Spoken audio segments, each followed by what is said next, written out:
бо иқдоми роҳбарияти ширкати Садо ва Симо дар шаҳри Панҷакен ҷиҳати баландбардоштани мақоми омӯзгор ва рушди соҳаи илму маориф озмуни шаҳрӣ таҳти унвони муаллими сол эълон гардида буд.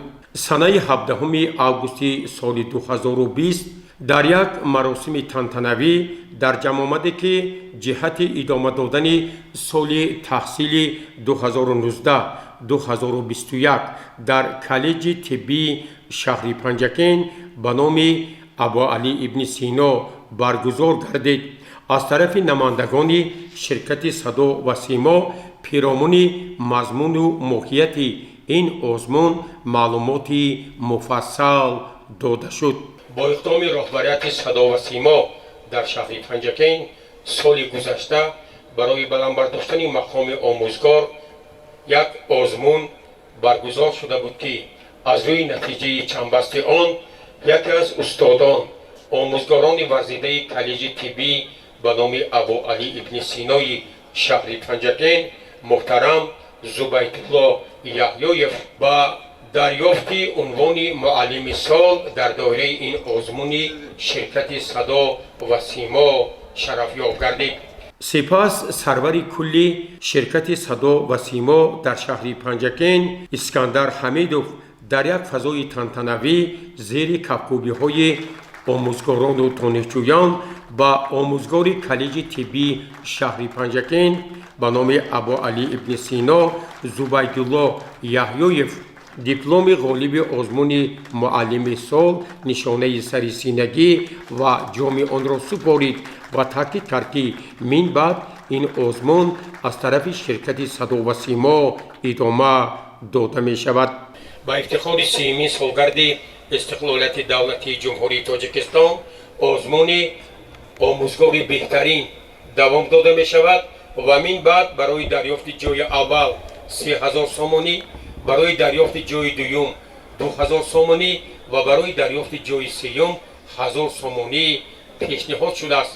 ман умед мекунам ки омӯзгорони гироми қадри шаҳру деҳоти Панҷакен дар ин озмун ширкат меварзанд ва ба дарёфти ҷойҳои хеле баланд ноил хоҳанд шуд. дар ин ҷамъомат сардори шӯъбаи таълими коллеҷи тиббии шаҳри Панҷакен Хусрав Мақсудов дар баробари шодбошии аҳли устодону донишҷӯён бори дигар ба роҳбарияти ширкати Садо ва Симо дар шаҳри Панҷакен ҷиҳати ташкили чунин як озмуни маърифатӣ арзи сипос кард ва таъкид сохт ки воқеан устодону донишҷӯёни коллеҷи тиббии шаҳри Панҷакен аз ин таваҷҷӯҳ ва ғолибияти омӯзгор Зубайтулло Яҳёев сарфароз мебошанд.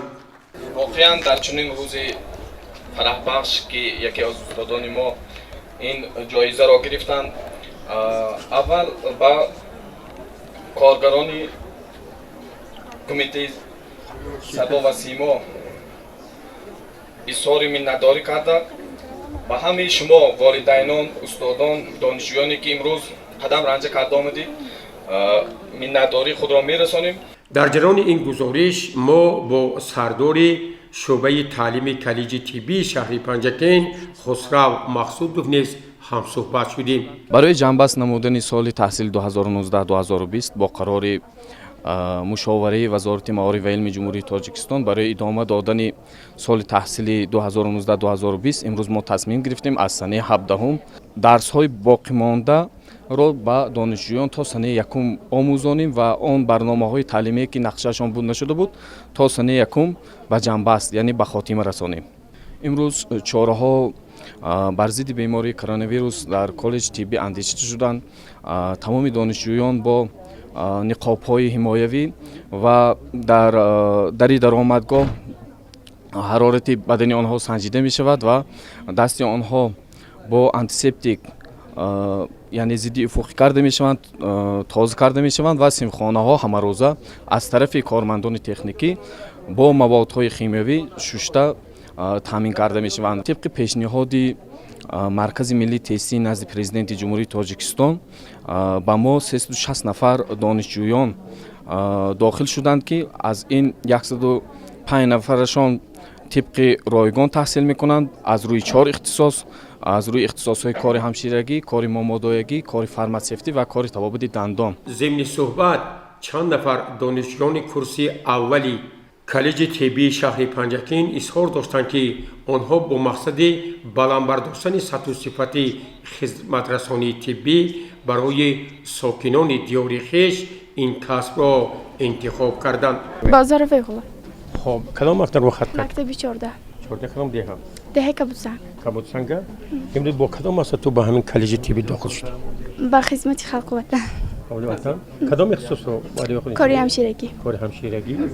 اکرم آور خانگز مکتب نمره 53 دهه ملغدر خب اختصاصم کاری مامادایگی من سلیمان فضجان من مکتب 69 رو تحصیل کردم سوجینه من اختصاصی من کاری همشیرگی همین طور در کالج طبی شهری پنجکین به نام ابو علی ابن سینا ادامه تحصیل سال 2019-2021